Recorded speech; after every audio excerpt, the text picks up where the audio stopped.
George Osborne credit AFP. George Osborne has said the EU has the upper hand in Brexit negotiations after the government U-turned on claims that no deal would be better than a bad deal for the UK. The former Chancellor, who backed Remain in the referendum, said it is a basic error to claim that the EU relies on Britain more than the UK does on its neighbours, as he warned the country is not ready to rush out of the Union in 2019. Speaking on BBC Radio 4's Today programme, he also called on Theresa May to do more for voters in the north of England by committing to new transport projects. The former Chancellor credit app issuing a stark warning on Brexit. He said, "You start with this basic error in the Brexit campaign, which was that somehow the EU needed us more than we need the EU, and the truth is we both need each other.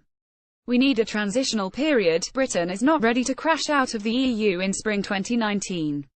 He warned that the Prime Minister and her colleagues have changed their position after previously warning that no deal would be better for the UK than a bad deal. Now they are in favour of a transition, he said, adding that because of the U-turn, EU leaders now know they've got the upper hand and Britain is running to catch up. The British and EU flag credit Jane Barlow a swathe of position papers released in recent weeks, with another today and more later this week, are designed to prove the UK is serious and get the negotiations back on track, he said.